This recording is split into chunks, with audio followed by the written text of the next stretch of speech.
Grandma got run over by a reindeer over on the daily grind today. Welcome to the daily grind. I'm your host, Luke Hatmaker, and we got so many Christmas carols. I can't wait because now I don't have to worry about what song I'm going to sing. I don't have to worry about it being horrendous because everyone that sings a Christmas carol sounds at least ballpark. I think they're written that way.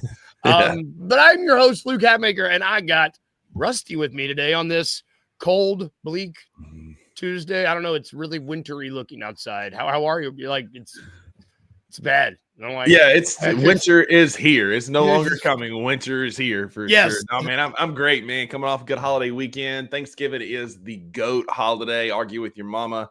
I love all things Thanksgiving, and it was a great holiday. And back on the grind this week, man. Man, I love how you, me, and Uncle Buck, all three were just like, yeah, literally best holidays. Thanksgiving. It's like we're all Thanksgiving truthers, and I love it. Listen, I love Christmas. Christmas is great, but Thanksgiving is Christmas without the pressure of buying gifts because you get to eat just a stupid amount of food, hang with family, watch ball, and there is no shame in a 2:00 nap. No. Oh, man. I just woke up and I already wanted a 2:00 nap, but let's not talk about that. Let's talk about the Grizzlies because they played tonight in against the Mavericks in the first were away. Good morning, Art. I see you in the comments. Thank you for hopping in, brother. We are going to be playing the Dallas Mavericks on their home court in the last day of group play for the NBA Cup. We'll talk about possible scenarios later. The Grizzlies are basically out of it, but injury report is staying the same for us. Zach Edey is still out. Gigi Jackson is still out. Vince Williams Jr. is still out. The Mavericks are going to be getting some guys back. I believe Luke is playing. Kyrie is listed as I think he's going to be playing. Clay is he's not on it. Clay is supposed to play. Lively's supposed to play. They're getting healthy, man. And these are two of the hottest teams in the NBA right now. We're on a 6-game streak. I think they're on a 4 or 5-game streak. They're on a 4-game streak. But the Memphis Grizzlies are 7-4 in the last 11 times we played the Dallas Mavericks, including 3 straight wins in Dallas. We have been whipping up on Little Sisters of the Poor for the last few weeks, like some tune-up games, right? In this 6-game streak, it's time to go beat a big boy basketball team. It's fun. Don't get me wrong. Like, a win is a win. Like, I'm happy to go, beat the Blazers and beat the Kings like we play later this week. Like, I'm fine beating those teams. Wins are wins. We need them right now. But let's go beat a real basketball team, and we have a chance to do that tonight. No question. And this is, these are 2 games that are, these are 2 teams that are very much, I don't want to say in show me mode, but it's like a lot of people are like, all right, we're getting to the point of the season where a lot of these teams are, we're seeing teams like the Lakers are starting to fall off. The Warriors are starting to fall off. You're starting to see which teams are for real and which teams aren't. And I think the Mavericks are for real. I think Shelby agrees. This game is going, she gets it.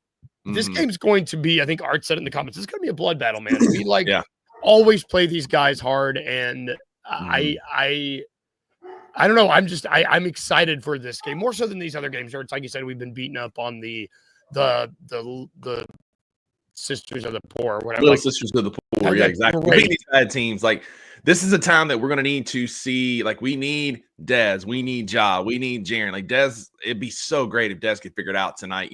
In Dallas, he played college ball in Fort Worth, not far from here. This would be a great opportunity for him to have a bounce back game. But this offense has been clicking lately, and I don't see any reason why we can't go in there and just play our game, move the ball around. Luke, we are killing it from an assist standpoint. Like, we've already, I was listening to Grits and Grinds yesterday, we've already set a franchise record for most games with 35-plus assists in a season, and we're 21 games into the season. Like, we're a quarter of the way through. We've already set a franchise record for 35-plus assists in a game. We also dominate, and I wish I had the stats earlier, but, morning brain. Yeah. But, we're dominant when we assist 30-plus times in the game. We're scoring points. We're the second or third ranked points per game team in the NBA. Like, we need to carry that with us on the road. We've played well at home. Like, I need to see us come out and be interested in the game early, because sometimes it feels like these little sneaky road games. Like, right, we're playing a ton at home. We're on the road. We're back home again on the 5th tomorrow. So Thursday. So I need us to get engaged early. Like, John needs to get engaged early, and let's turn this thing into a game, like a game that we can win. Yes, I do want to say actually, Art. Shout out Art. Shout out I guess. Shout out everybody in the comments. Uncle Buck, Wayno. Bane, if there's a state that Bane balls out in, it is the great state of Texas. He goes in there and it seems like everybody has been waiting. We were talking yesterday, Parrish, Uncle Buck, and I, we were talking. Nobody's quite gone off for that 30-40 burger yet. Dez certainly hasn't. It might be the game man because he gets, I mean, he always gets up. I'm not accusing him of not getting up. Right. Really gets up against teams. Yeah. Shout out Statty Sean. In the 55 games versus Dallas, in franchise history, a Grizzly player has only scored 30 plus 7 times. There's only one player that has done it multiple times. Yep. Desmond Bane. So let's go get a dub. Let's get a big Dez bounce back game. And Luke, like, I know you watched the Pacers game, but it looked like that back was bothering him. He just couldn't quite turn the corner. He couldn't quite get downhill. And I think that's a big reason why his shot's falling. Not necessarily the offense. Like, there's a lot of rumors. You know, Jacob Gilliard was on the Anthony Sane show saying there's some players that don't really like the new offense. And, you know, there's rumors that it's Dez because he's struggling. Look, I think it's because it's back, man. I think that oblique injury has his back messed up more than we think it is. I mean, that he got that he messed his oblique up like the first week, and I mean, I've heard between yourself and Daniel Greer, it's like and Nate, you guys talk about those obliques. That I'm just those oblique injuries seem like no joke, and they're not. They seem lingering. They seem that they linger, and he's not set out. He was back in. He's been playing through it. It seems, and I don't know. I'm not piling up on Dez at all because he's playing through an oblique injury, a pretty bad one. We love Dez. Dez is going to bounce back. All you people talking about trading him and all this kind of stuff, you know, stay on that side when he has a bounce back game here pretty soon. Luke, I got some hot takes for the 2 Box Sports Show today. Oh, yeah, going live today at noon. Y'all tune in. I got some hot takes about a couple topics, including the fact that I'm back on my BS from this past summer. Like I said on the post-game bounce, I don't think we need to make a trade, but I digress. Here's the stat. I found this earlier. The Grizzlies are averaging 120 plus points and 30 plus assists per game this year, right? So in every game, we're averaging about 120 points, 30 assists. We've done that 10 times in 21 games this season. We are now 9-1 this season when we go 120 plus and 30 plus, including, shout out Taylor Jenkins, we are 61-8 when we score 120 and have 30 plus assists under Taylor Jenkins in his career. Let's go get that tonight. Let's keep it going. 61-8? 61-8 when we score 120 plus or assist 30 plus times in the game. We are like, when we are moving the basketball and we're running the floor, we absolutely dominate. And so, you know, again, shout out Taylor Jenkins for finding a guy that can help supplement what he does from an analytics and defensive standpoint in Tomas. And we're cooking on offense, baby. Let's go. Man, I love, I love math. I really like math when it's a fraction and a percentage. When I'm like, I know this 61's bigger than 8. It's like I love that, baby. Even by Mississippi math, that's good math. Yeah, man. and this marriage of Tomas and Taylor Jenkins is kind of been really, really interesting and kind of fun to watch through this win streak because they kind of resemble like. I know that you call him Hank Hill. He gets Hank Hill a lot. It's like skinny Hank Hill and normal Hank Hill. It's like Tomas is like a little skinny version. Exactly. I love it. Yeah.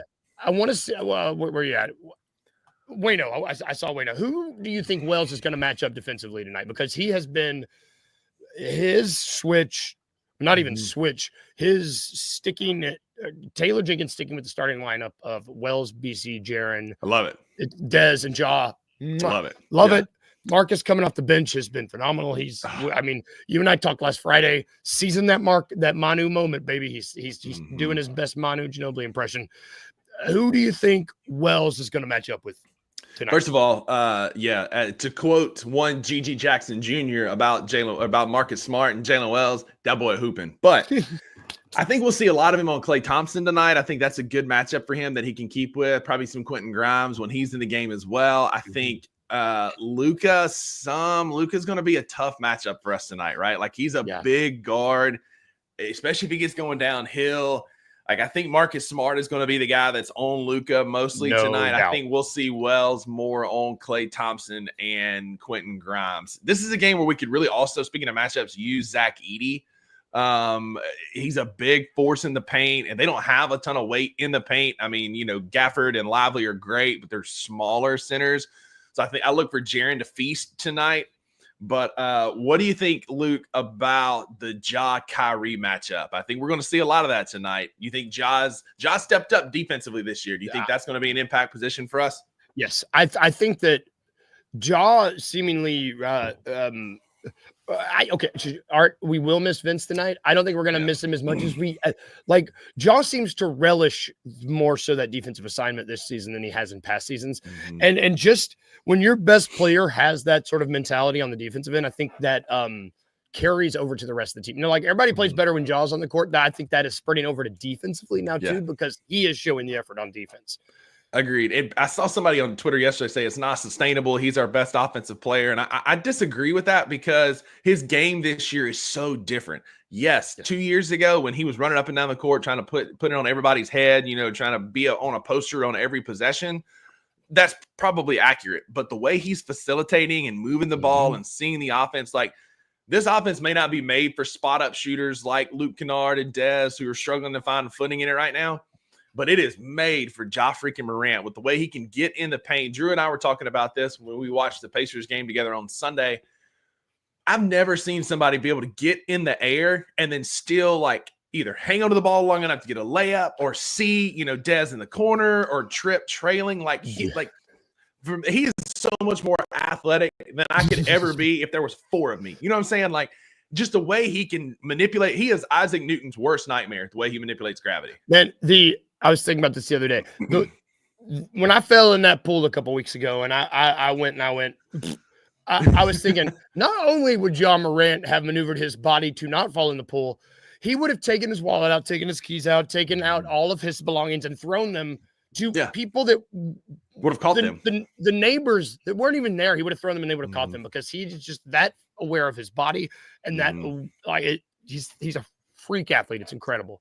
Yeah, and this is Wayno brings up a point here. Like his growth and maturity as a superstar this year on defense, on offense, knowing, hey, I don't have to posterize somebody every possession. I can hit a 360 layup, which is just as athletic as reaching way back to Front Street and slamming on somebody's head. Like it's fun to watch him, the way he has matured. It is just like, again, taking that next step. We are so fortunate that we got like two superstars, right? We got Jaren, who is quite possibly all NBA. And again, I've been championing this. If he's playing 5 more minutes, like MVP type conversations, and then a superstar like Ja, who is stepping up on both ends of the floor. Like I'm cautiously optimistic because this feels like a game this feels like one of those games like here we go, like that Memphis is like would normally lose. Like we've been on a hot streak and we're gonna stumble. But I'm cautiously optimistic because of how deep we are and how well we've been playing as of late. Yep, I'm with you. Some interesting things of note about tonight's game. It is the last game in some NBA Cup scenarios. Memphis is only still in it for a wild card spot, where that's all that we can do. And even in the Dallas Mavericks, if they win, they get it. If they beat us, I think they get that wild card spot. Correct. We are only in this thing if I think so many people have to lose. And honestly, I don't care if we advance to the knockout round. I just want to beat Dallas. That's all I care. I just want to win the game in front of us. Could care less if it's a cup game. So I've got the scenarios here. Like if we win by 24 or more, we're in. Like, if we blow them out, we're in. I feel like it's the clip from Always Sunny in Philadelphia where he's like pointing to the map, right? Like I'm talking about if the Suns lose by 2 or more, the Thunder lose. So the 5 things have to happen. We have to win by 24. The Suns have to lose by 2 or more. The Thunder have to lose. The Trailblazers have to lose or win by less than 22. The Nuggets lose and the Clippers lose. We're in. So like, you get your Jobu statue, get your thoughts and prayers together. Like, let's just go beat Dallas. Let's blow them out and just handle our side of it, and we'll go from there. Man, if we beat Dallas by 25, hey, I got that cup. If we beat Dallas by 25, sorry, I love that cup. If we beat Dallas by 20, it's a good cup. If we beat Dallas by 25, I don't even care. You know what? we could beat Dallas by 25 and all that other shit, pardon my language, all that other stuff happen and we not advance. And I'd just be like, I don't care. We beat Dallas by 25. But, I just want a W. I'm with Art. Like, I just want a dub tonight. Go get a win, handle your business, beat a good basketball team. Because that's been our thing this year. Like, we have had the easiest schedule in the NBA. And we've dropped some games that we shouldn't have. We've done some things that we shouldn't have. Like, tonight is the night. Let's go beat a good, healthy basketball team. One that we actually match up well with outside of Luka. Luka's always going to be a matchup nightmare. Well, guess what? We've got 1-2 in Jaren Jackson Jr. So let's go. Let's take our best guys and beat their best guys. We got more best guys than they have, and I feel confident in our best guys. If that's math that we like here. We also have some best guys down in the G League because, oh my God, dude, you know, I'm just trying to enjoy my Monday, you know, just long day at work, you know, watching a Christmas movie. Sure. And all of a sudden I'm like, Cam Spencer, 45 points and 5 minutes left, and he's shooting how good? For those of you who did not, what a stat line! For those of you who did not watch the G League game yesterday, which I don't blame you. There's a lot of G League games. Okay, it's tough to get to watch them, but for sure, when you start hearing the Cam Spencers going off for 51, that's kind of, you got to watch that. He was 12 of 15 from beyond the arc, 12 of 15. 18 of 24 overall, and he was one shy of a G League record. I mean, what's the wildest thing about that? He shot exactly one free throw. He just went out as a natural shooter and just filled it up. Shot 80% from three, 75% from the floor, one free throw. So 50 points from the field, one from the line. Good God, dude, Killer Cam, man, like this dude, they call him crazy, like. I think it was Dan Hurley Dan Hurley knows a thing or two about crazy. Jesus. Yeah. He's kind of going off the deep end recently. You get a couple good years of crazy before it teeters off. He might've teetered, but everyone describes Cam as like a maniac, a crazy dude who just goes out there and just like hoops. Just hoops. And good God, go watch these shots, people. Like there's a million you can watch. It'll take you no time. There's so many packages already. You can just go watch the shots he made. Yep. This is a capital S shooter who's going out there and getting buckets, finding his shot. And I know it's G League. Don't get me that. Like, these are professional basketball players. Yes, it's the G League, but it's professional basketball players. Like, Cam gets it. His work ethic, like Wayno said, has been legendary for a long time. Like, I don't think we need to go trade for a superstar, but there does need to be some trimming done. And I think Cam Spencer, the emergence of Jalen Wells and these guys is really relegating Luke Kennard to a role that, like, we just don't really need him. And I hate that. But Cam, if he keeps hooping like this, there will be a spot for him on the end of the bench somewhere. Again, we're shortening the rotation. We talked about that in the post-game bounce, and y'all talked about that yesterday. Like, TJ effectively played eight guys yesterday. And so we don't need to add, we don't need to add more for him to play, but Cam Spencer is going to be a nice plug and play for us. Yes. Like right now, lately on this win streak, TJ's done a really good job of playing the five starters. Then Marcus and Santi are getting about 22 minutes of run. Those are like the seven guys. And then he's got Jake, Luke, Scotty, someone else will play right around 1920. That is, you go back and you see the times that we went to the playoffs, those are the kind of rotations we were running out. And what's wild too, Luke, is there are 3 players in the National Basketball Association that are averaging 30 plus points in under 20 plus points in under 30 minutes a game.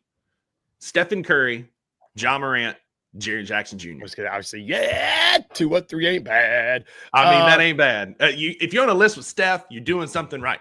Damn right, man. And like, he's so those are your like you said, we're not adding minutes, but we got 2 guys on this team that Luke Kennard and John Conchar. We also have 2 guys on this team, Jake LaRavia and Cam Spencer, that are they're younger and they do everything that those 2 guys do, and we could ship those 2 guys off and trade package, and we got their replacements already on the roster.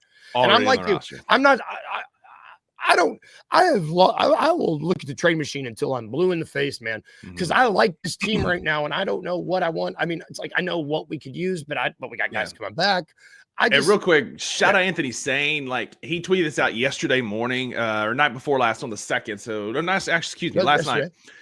Zach Kleiman and company scouted and stepped up to the podium and drafted the following players: Jaren Jackson Jr., John Morant, Desmond Bane, Brandon Clark, Vince Williams Jr., Gigi Jackson Jr., Santi Aldama, Jake LaRavia, Zach Edey, Jalen Wells, Cam Spencer. Grabbed Scottie Pippen and Jay Huff off the street. Like, you can talk crap all you want about, oh, we don't make trades in the summer, or we don't do this, or we don't. Like, you just want transaction porn at that point. Because if you look at that list of who this front office is directly responsible for building a team that is knocking on the door for first place in the Western Conference while playing without their superstars for most of the season, you can go kick rocks, man. Life is way, way too short to be that negative. That is a killer list. Your franchise could never be that successful in the draft, as Wayno has said in the comments here. Man, let's go. I mean, like, you give me, there's not a single team organization that I would rather be in the past. I mean, you just give me that list since 2015.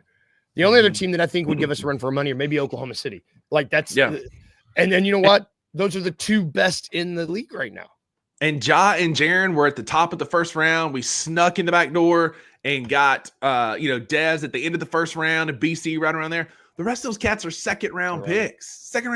And then Pip and Jay Huff, we got them out of the garbage bin. Like, the Lakers had just guarded them. We're like, cool, we'll take a flyer. And we found 2 hitters in there, man. Like, it's why, again, like, if you want to be that negative, go ahead, live your life, man. But, like, kick rocks if you think Kleiman needs to be fired, and that we just have to make a trade. Like, I don't understand why we like, that's just transaction porn. Like, this team, as constructed, is ready to compete. And what if I told you the missing piece that we're all looking, we need to go get Cam Johnson, we need to go get DeAndre Hunter, we need to go get a shooter, whatever. What if I told you that missing piece has just come out of a walking boot and is getting back to basketball, and Gigi's going to feast in this offense, man? Man, the GG, I'm fired up. I know, I love it, man. I like Tuesday, man. I wasn't ready for this. I like it. Me neither. It just came out of nowhere. I love it. Don't talk about Killer Cam, and I'm just like, I thought about that same tweet. Now I'm all hyped about Zach Kleiman. Dude, like, executive of the year. If you know, like, gotta be. I mean, especially if you get a rookie of the year type season out of Jalen Wells, which we are getting. Yes. Like, there's like, I don't understand. I don't really see another path that you could give it to somebody else. If we have 2 all rookies on that rookie team, and you get executive, that what you just said, Shane's, like, shout out Shane for that. Like, that is executive of the year resume. That's what that is.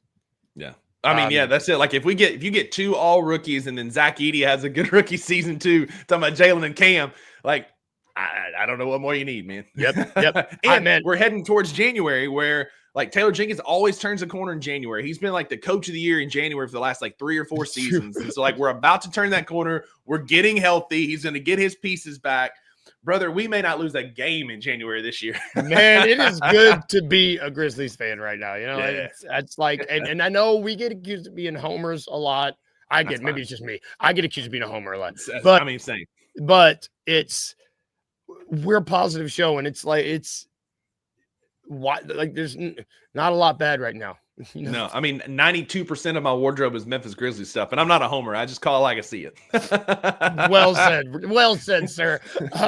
Let's take a quick break. We're going to take a quick break. We're fired up this morning. We can talk about this all day, but we won't do that to you. We'll take a quick break, and when we get back, we are going to talk about Two Bin Tuesdays, because it's TV time right after this break. I think Zach Edey played well. He got his fouls in. He got him in for sure. But we saw some flashes of really what he can do.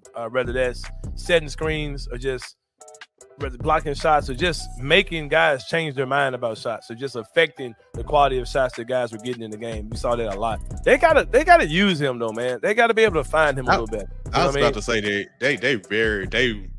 especially the whole first quarter. It was like, because I think that lob that Ja had him, that was his first points of the game. So it was like the whole first quarter, I did peep that. It was like, I see everybody else attempting 5+ shots. Right. Y'all got to find a way to give Zach Edey something like at some point. everything was running well last night, right? The offense was flowing well. It's gonna come a stretch of time where they're gonna be stagnant, and at that time, that's when I expect them. Okay, hey, let's run the post play to Zach Edey. Tune in to the Anthony Sane Show Wednesdays and Fridays at 12 p.m. weekly on the Bluff City Media YouTube channel.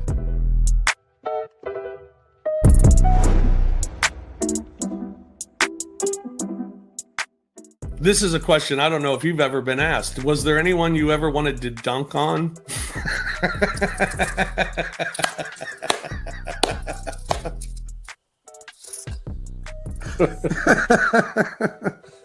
I'm sorry. I'm sorry. I'm glad you haven't getting a big kick out of that one. I'm glad you've been waiting all day for that. Waiting all day to get that little jokey joke in. Oh, you got a joke. But yeah, I always wanted to dunk in the game. That's what I wanted to do. And it didn't have to be on anybody. I wanted it to be off of a missed shot, like on an offensive rebound, so that everyone's around or in the vicinity when it happened. Did you ever dunk in practice and get overly excited? Yes. and everybody be like, well, are you going to do it in a game? And I'm like, no. Tune in to the Night Court Podcast with your hosts, Rob Fisher and Brevin Knight, on the Bluff City Media YouTube channel.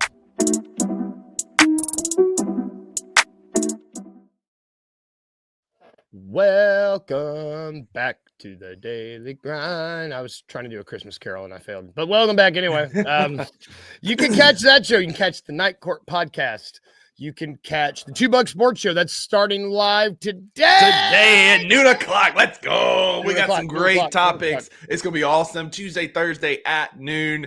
Be there. It's gonna be awesome. Super stoked. I'm legitimately excited because on the work side, I'm looking for I get to listen to y'all twice now. That's and it. More than that, like it's more than that. I get like Monday, Tuesday, Wednesday, Thursday. It's great. That's it. Every day. We got your lunch taken care of every day this week. Come hang with us today. Same tomorrow. Us Thursday. Same Friday. We got great lunchtime shows. We got DG in the postgame show tonight. Grizz 901, baby. That's always fun. Kai Soto will be there. Good will be there. Talking about trading Jaren. Like, there's some guarantees in that chat. DG and Nate doing an awesome job recapping the game, and you get some Grizz trivia. Like, it's the most fun you can have after the game, like hands down. And that's you go. Okay, it's all at bluffcitymedia.co. I know I have something. I'm already. Yeah, I can type. There it is. Boom. What a graphic. What a graphic. You know, you wanted a banner and I got you I got you a URL. But back to our show. On this show, in case you don't know, on Tuesdays, we do a little thing where we sit down and we talk about what we're watching on television. Sometimes it's a Grizzlies game. Okay, it's most often a Grizzlies game, but we also talk about what we're watching outside of the Grizzlies. I'm happy to go first because I am full in the Christmas spirit. And I watched one of my all-time favorites yesterday.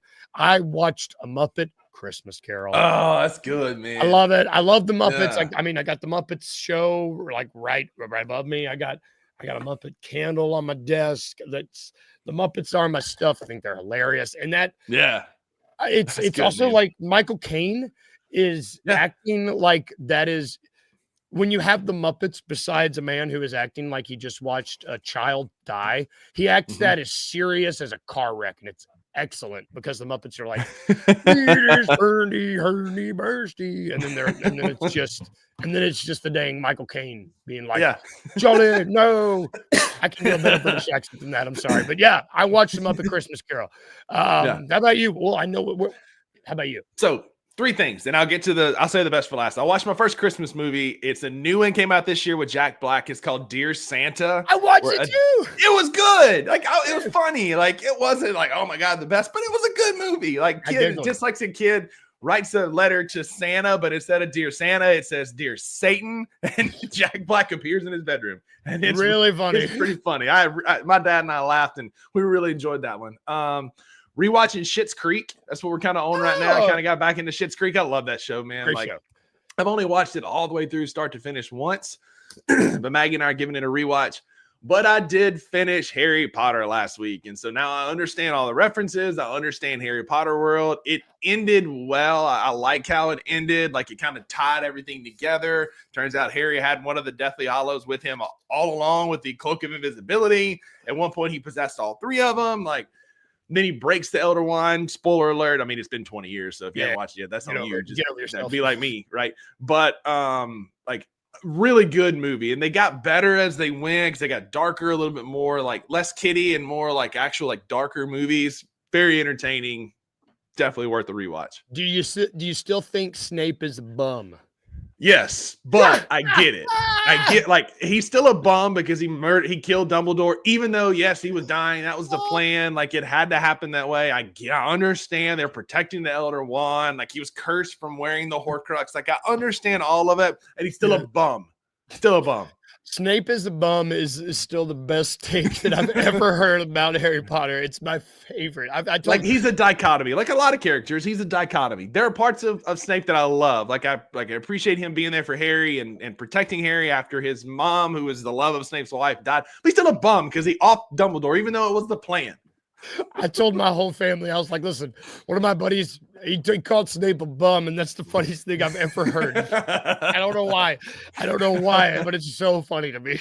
Oh, well, what are you watching next? Teaser, do you have another? So we're rewatching Schitt's Creek. We're doing Christmas movies. So all of December, I'll be dropping Christmas movies for y'all on Tuesdays. And then we watched the second episode of The Penguin. Also very good. I like that. We're going to try and finish that all the way through. But man, December is about Christmas movies. Christmas movies. Like, we're in. Just spoiler alert. Get ready for Christmas movies the month of December. We might throw something else in there, but we're going to be watching Christmas movies. Give us your recommendations in the comments too. If there's a Christmas movie you want us to watch, let us know. God bless Maggie, man, because my family tradition like most people watch Christmas movies, Home Alone, Santa Claus, and we watch those. But growing up in my household with my dad and granddad, when on Christmas Eve and Christmas Day, AMC did Christmas with the Duke, and they played John Wayne movies for 2 whole days. And so I told her, I'll watch all the Christmas movies you watch, but you got to give me one John Wayne movie this month. And she was like, which one? She goes, is it in color? I'm like, yeah, some of them are in color. Come on. How old does she think John Wayne is? God. Drew, we love you here, Maggie, but yeah. I mean, clearly we've got some choice issues here. She's got poor taste. That's gonna do it for our show today. Thank you for watching, y'all. Thank you. Comments, y'all. Art, Drew, DG, Stain, Wayno. I feel like I'm forgetting someone. There was some new folks. Just thank you. New folks. Yeah. Like we love chatting it up with y'all in the mornings. It's Be awesome. here at noon. Be here at noon. Spend your lunch with the $2. I can't think of anything else better today. Yeah. It's gonna be great. We will be back tomorrow. Stay warm today. Did I click on that on accident? Probably. You did. My hands are in my pocket. I know. I was like, who did that? Have a good day at work. Stay warm. We'll be back tomorrow. If I can leave you with 2 things, remember to be a little weird, just a little bit, and remember to smile. Bye, guys. Have a good one.